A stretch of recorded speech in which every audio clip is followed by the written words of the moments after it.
नमस्ते, मैं हूं सुरेश कुमार इकलवे और आप देख रहे हैं Hindustan news and tips. Record तोड़ महंगाई और बेरोजगारी के बीच पाकिस्तान की महिलाओं के लिए घर के चूल्हे जलाना मुश्किल हो रहा है। पिछले एक हफ्ते में सरकार द्वारा तेल के दामों में 60 रुपए लीटर की वृद्धि के बाद तो हालात और ज्यादा गंभीर हो गए हैं। चीजों के मूल्यों ने जोरदार छलांग लगाई है और हर वस्तु के दाम 1.5 गुना तक बढ़ गए हैं। दैनिक उपभोग के लिए खाने में इस्तेमाल होने वाला घी तेल 600 रुपए प्रति लीटर से ऊपर पहुंच गया है, जबकि सब्जी दालें और दूध के रेट रिकॉर्ड स्तर पर आ गए हैं।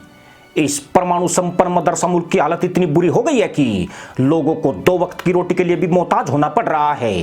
पाकिस्तान के महिला फाउंडेशन के एक खुलासे ने मदरसा मुल्क को सिर्फ शर्मिंदा ही नहीं किया है, बल्कि उसकी गलत नीतियों के महिलाओं पर पड़े असर का भंडाफोड़ भी कर दिया है। महिला फाउंडेशन के मुताबिक पाकिस्तान की महिलाओं को बच्चों के भोजन और घर के खर्च को चलाने के लिए अपना जिस्म तक बेचना पड़ रहा है। इस्लामाबाद, लाहौर और कराची के व्यस्तम चौराहों पर रात के अंधेरों में खुलेआम ऐसे बाजार सजने लगे हैं। पहले जहां यहां पर इक्का दुक्का सेक्स वर्कर महिलाएं नजर आती थी, अब इनकी तादाद 2 दर्जन से ऊपर तक पहुंच गई है। इन महिलाओं में 90% पेशेवर सेक्स वर्कर नहीं है, बल्कि अपने परिवार का गुजारा करने के लिए इस धंधे में उतरी हैं। इन महिलाओं का कहना है कि वे अपने परिवार का भरण पोषण के लिए अपना जिस्म बेच रही है। पिछले 4 साल में पाकिस्तान की सरकारों ने उनके जीवन को तबाह और बर्बाद करके रख दिया है। बच्चों का पेट भरने के लिए बस यही आखिरी उम्मीद बची है।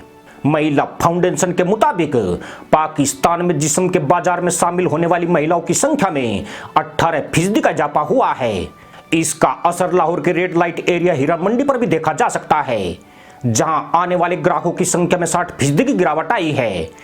इसका मतलब यह है कि उन्हें खुले बाजार में सेक्स वर्कर उपलब्ध हो रही है। पाकिस्तान में जारी आर्थिक संकट से पूरी मदरसा पैदाइश परेशान है। यहाँ हालात कितने बुरे हैं, इसका अंदाजा इसी से लग जाता है कि 27% लोगों के पास दूध खरीदने के लिए पैसे नहीं हैं, जबकि 12% आबादी सिर्फ एक वक्त के भोजन पर गुजारा कर रही है। ऐसे लोगों को कृषि रोजगार में भी मौका नहीं मिल पा रहा है।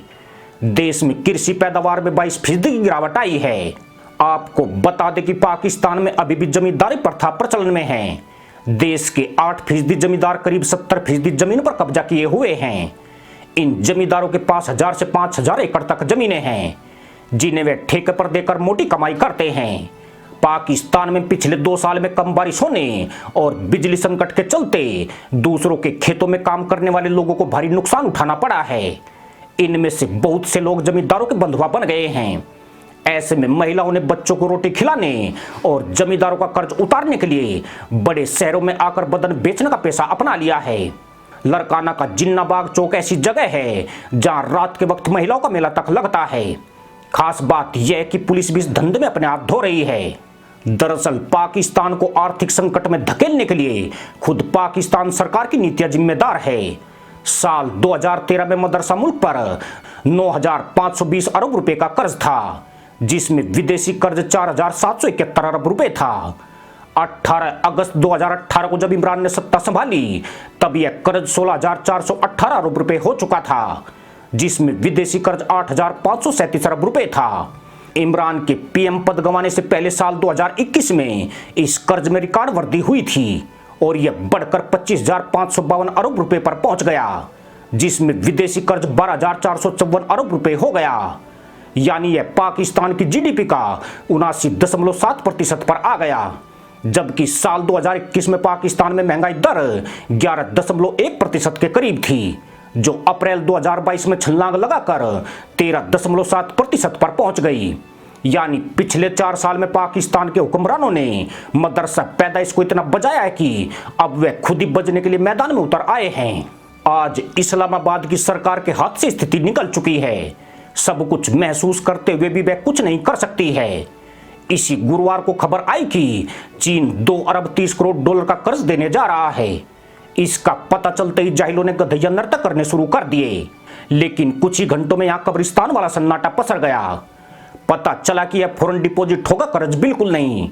ठीक वैसे ही जैसे पिछले साल सऊदी अरब ने 2.5 अरब डॉलर कर्ज दिया था और यह अब भी पाकिस्तान के पास मौजूद है। इसके साथ शर्त यह भी है कि 48 घंटे के नोटिस पर सऊदी सरकार यह पैसा वापस ले सकती है। दूसरी बात यह कि सरकार इस पैसे को खर्च नहीं कर सकती है, इसलिए यह सिर्फ क्रेडिट बनाए रखने के लिए है। ठीक इसी तरह पाकिस्तान की महिलाएं भी सरकार के साथ सऊदी और चीन वाली पॉलिसी अपना रही है। उनका जिस्म भी उनके पास रह जाता है और मुफ्त में सूद भी हासिल हो जाता है। यानी इन जाहिलों पर पड़ने वाली मार में न डकार है और न कोई हुंकार है। इसी के साथ अनुमति दोस्तों, जय जवान जय किसान जय हिंद वंदे मातरम।